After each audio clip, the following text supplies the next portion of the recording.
Good day everyone, Brayden here coming to you from the Magic Kingdom parking lot. As you may be able to tell by the title, today we are in fact not headed to the Magic Kingdom. Instead, we are headed over to Disney's Polynesian Village Resort, where Disney has just announced a slew of massive changes that are coming to the resort. We're going to go through all of them. We're going to take a look at the latest work because work on this massive renovation to the resort has already begun, and I am very excited for us to see it. Here you can see we have a little bit of a line for the temperature check this morning. Along with the other signage we've had out here since the parks reopened, Disney recently added this new signage saying guests not properly wearing an approved mask will be asked to leave. Now we are headed to the Polynesian along the little known walkway that goes from the TTC here into the Polynesian Village Resort. It takes you right over, right next door. Now it might surprise you to know technically right now the Polynesian Village Resort is closed. It is not open. You might be wondering, how are there people there if it's closed? Well, what's going on is it's still open to DVC members with their villas as well as the bungalows that are out on the water. Those are open, but the regular guest rooms, the resort hotel rooms, are closed. They were supposed to reopen October 4th of this year, but now they will not be reopening until next summer of 2021. And the reason why is because Disney is taking advantage of this downtime to do a dramatic resort ride renovation to the resort, which includes some big changes at the resort hotel rooms. Now, as far as what Disney's going to be doing to the Polynesian rooms between now and next summer when they open back up, a spokeswoman told the Orlando Sentinel that the rooms are moving to a Pacific Ocean color palette, including patterns and textures from Disney's Moana. So we got some confirmation there that Moana themed rooms are coming here to the Polynesian, or Moana-inspired, or they're gonna have little Moana graphics or perhaps slight nods to Moana in them. Now, we've already seen Moana come to the Polynesian in a small respect over at Ohana in the Great Ceremonial House when they replaced the carpet a little while ago. They actually added some little Moana graphics into the carpet pattern, which was a little cool detail. I thought that was a nice way to work in an intellectual property, not be too crazy with it. If we see something like that with the rooms, I think the rooms will look really cool. Now, the interesting thing is the rooms here were refurbished not that long ago, and also the entire resort was refurbished not that long ago. If you remember, the Polynesian went through a massive reimagining in the mid-2010s, so that kind of leaves you wondering what's going to take so long for Disney to do that all the rooms are going to be closed till next summer. And the main theory out there that I have seen is that Disney is likely going to put some sort of tile or engineered floor on the ground inside of the rooms. There's going to be new flooring. As we've seen with all of Disney's recent room refurbishments, they've been trending away from having carpeting in the rooms, so the ground is easier to clean. A lot of people prefer the carpets. It's a little bit more comfortable than, you know, getting out of bed and stepping on tile or engineered wood, whatever the flooring might be. But it does make the hotel rooms not only cleaner, but also easier to clean. It's faster to clean them. And right now, I think cleanliness is definitely something a lot of people are focused on given the situation we are in. So probably a good call there. As far as what changes we'll see to the rooms aesthetically, in terms of the Moana theming they're going to add, maybe we'll be looking at new lamps, maybe we'll be looking at new light fixtures. We know there's going to be new light fixtures coming to the Great Ceremonial House. Inside the Great Ceremonial House, you have that cool chandelier with the glass orbs in the rope. They are going to add one of those chandeliers to the Monorail Station outside the front of the Great Ceremonial House. So that is going to be very exciting. Maybe we'll see something similar translated into the newly reimagined rooms that Disney's going to have a good chunk of time here to do what they want with, to really make this resort even more luxury for the everyday guest that is looking to stay at one of the regular rooms. So that's what's going on to the reimagining of the guest rooms here at Disney's Polynesian Village Resort. The bigger renovation news, in my opinion, is happening over at the Great Ceremonial House. Now, Disney's also announced, along with the room refurbishments that are going on, they are also reimagining the entrance to the resort itself.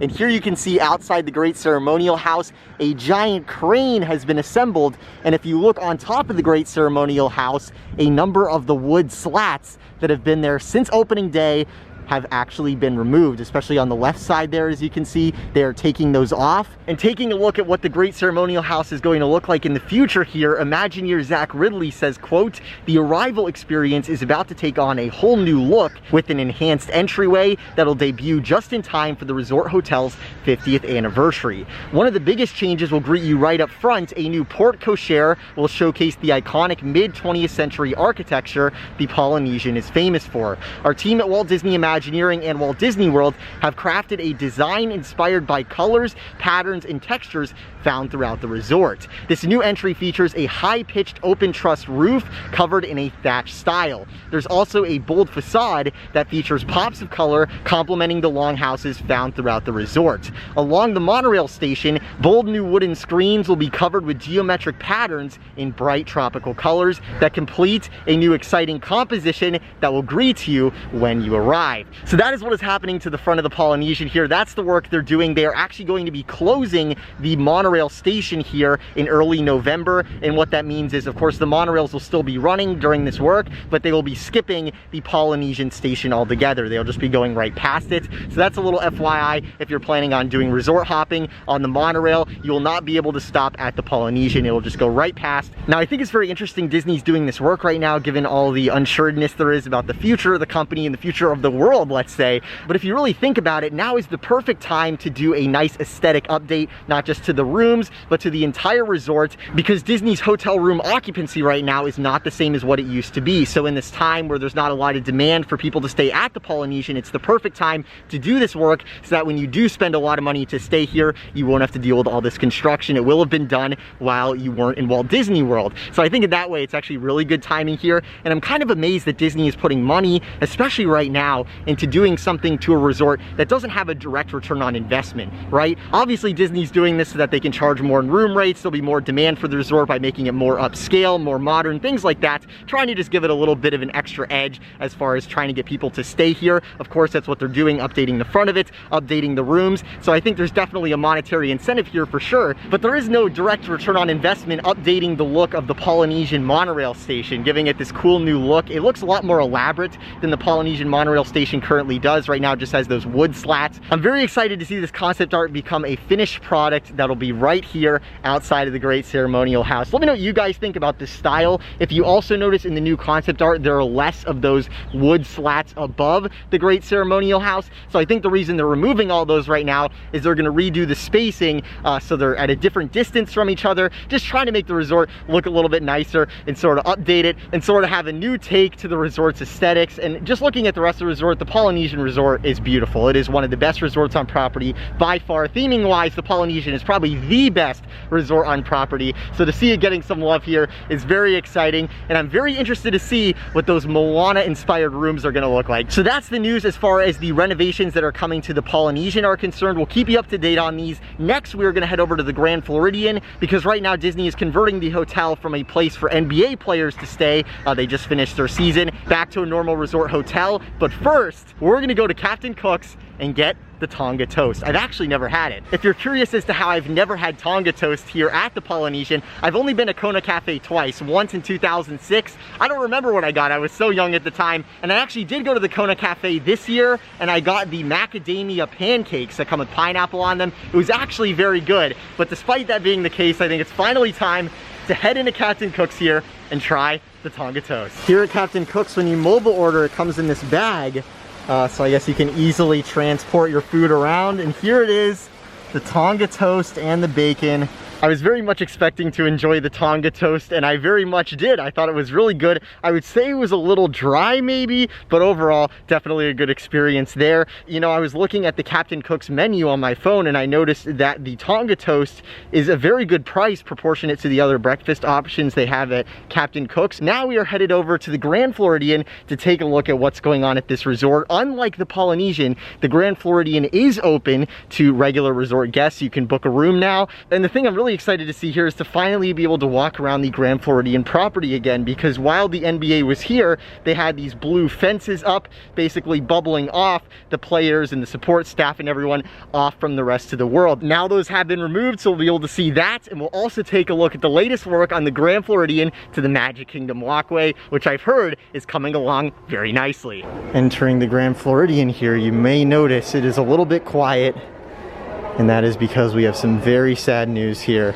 The Grand Floridian Society Orchestra that has played here for, I believe, 30 years has officially ended their run here at the resort as part of the cuts we're seeing due to this situation we are in. This of course is the balcony they used to play on. They played on for so very long. Now they have that Enchanted Rose bar behind where the band used to play, and it's like a French themed bar, and it has this modern design to it, and it's inside of a Victorian hotel. So not only do we not have the band anymore, but also I think the new bar itself kind of interferes with the theme and the vibe of the entire place. You know, the Grand Floridian is something I'm a little bit nostalgic for. You know, this is a hotel I was fortunate enough to stay at as a kid here in Walt Disney World, and the band is definitely something I'll miss very much. And I have some great memories as a kid, listening to them play, hearing them, just some overall really cool memories I'm very fortunate to have. So that's the news here in the Grand Floridian main building. Now let's head outside for something a little bit more positive. Now, while the resort was closed for the NBA games, this was as far as you could exit outside of the main building. This is where the blue fence was. I was actually here and got some footage of it. Here you can see that's where everything was blocked off, everything from there forward. Now you can see the fencing has been removed.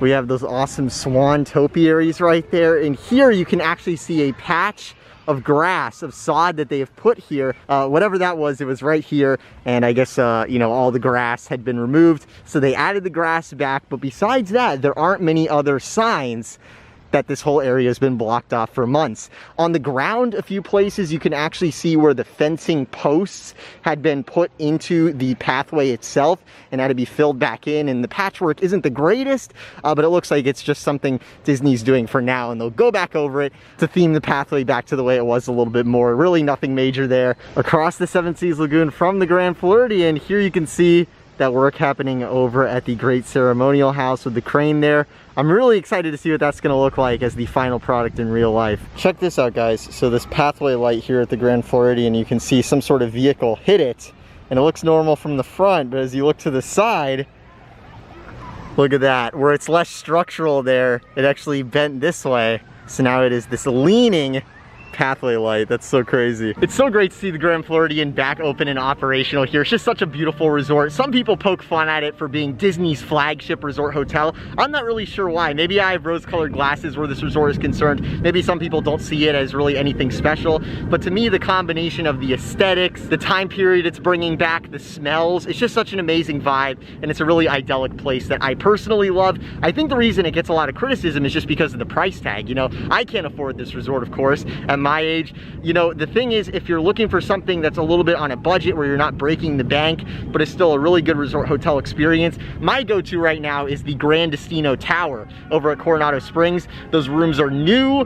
That place has great aesthetics to it. There's something about the vibe of that place. It's almost similar to the Grand Floridian in some respect. I really can't put my finger on it. And if you compare the prices, it's a no-brainer. So for me and what I can afford, definitely right now, the Grand Destino Tower is my favorite resort hotel, but right now it's currently closed. From the Grand Floridian boat launch here, looking over at the canal where they park the electrical water pageant floats when they are not operating, you can see right now there's a bridge. That bridge, when it's closed, connects the Grand Floridian to the Magic Kingdom. Now, going on the monorail and taking an aerial look at the progress on the walkway, you can see the walkway on the Grand Floridian side is all entirely done at this point, and as you get towards the Magic Kingdom, that's where you'll see all of a sudden the pathway becomes dirt. But you'll notice that a lot of the pathway lights have already been installed, so it really just seems like right now we are waiting for some paving, some pathway to be made connecting the Grand Floridian to the Magic Kingdom, going past the monorail station there. And from past the monorail station, looking over, you can see those structures that Disney is working on completing right now, which I believe is going to be a boat launch as well as security, and that is also where the Grand Floridian walkway will connect. So I'm very excited to see that all come together here. Let me know what you guys think about all that. Be sure to subscribe with those notifications on if you want to see more videos like this in the future. Also, be sure to check out our Teespring store, link in the description below, if you want some awesome merchandise. We have some cool geodesic masks as well as some awesome t-shirts, including this one I'm wearing right now, the Infinity Monorail shirt. So be sure to check that out live from here at the Grand Floridian, looking over at the Magic Kingdom, which we'll be going to very soon. This is Brayden. I'll talk to you soon. Have a magical day.